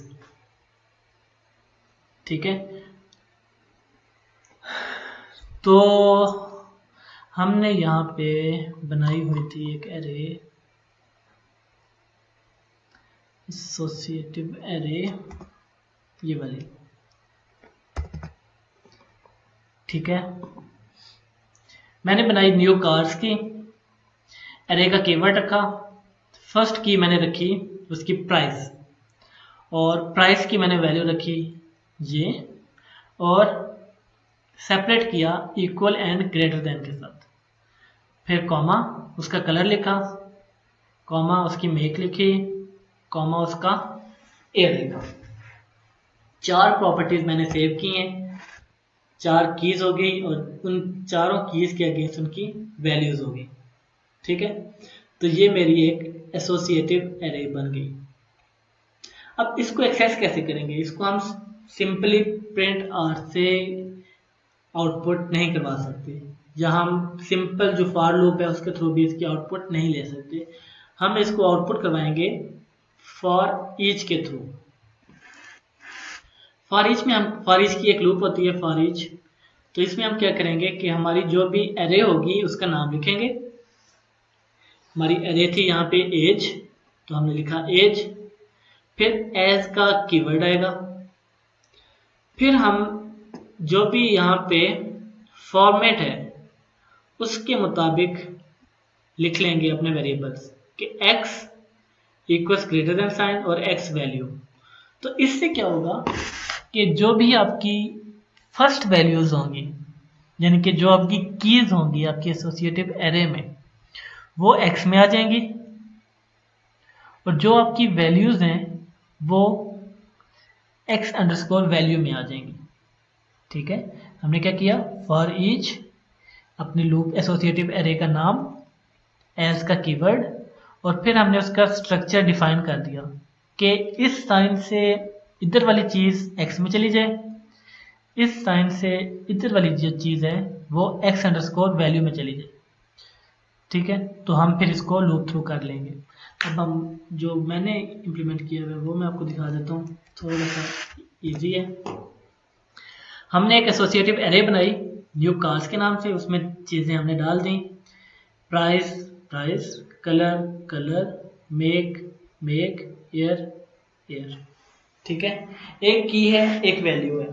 तो अब मैं इसको लूप थ्रू कर रहा हूँ कि न्यू कार्स के अंदर जो इस साइन से पहले वाली चीज़ है उसको हम की कह देते हैं, इस साइन से बाद वाली जो चीज़ है उसको हम वैल्यू कह देते हैं।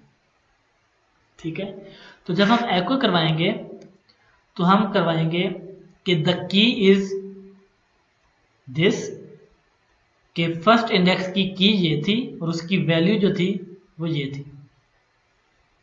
ठीक है, अब क्या हुआ है कि आपकी इस एसोसिएटिव एरे से 2 इंडेक्स्ड एरेज बन गई हैं, एक की एक वैल्यू की एरे में वो सब वैल्यूज आई हैं जो कि कीज थी, ये भी की है, ये भी की है, और ये भी की है। तो इस की के अंदर कीज की जो वैल्यूज हैं वो आई हैं, और इस वैल्यू वाली एरे के अंदर वो सब वैल्यूज आई हैं जो कि एसोसिएटिव एरे की वैल्यूज थी।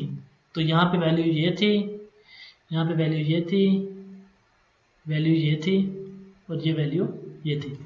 तो फॉर ईच लूप ने क्या किया, आपके एसोसिएटिव एरे को कन्वर्ट कर दिया 2 इंडेक्स्ड एरेज में, एक में कीज आ गई, एक में वैल्यूज आ गई। अगर आपको अब कीज चाहिए तो आप की को यूटिलाइज कर लें, आपको वैल्यूज चाहिए आप वैल्यूज को यूटिलाइज कर लें। और जब हम इसको आउटपुट करवाएंगे, ऊपर वाली आउटपुट में कमेंट कर देता हूँ, तो आउटपुट आपकी आएगी कि द की इज प्राइस। इस एरे के अंदर नीचे भी कुछ हुआ है,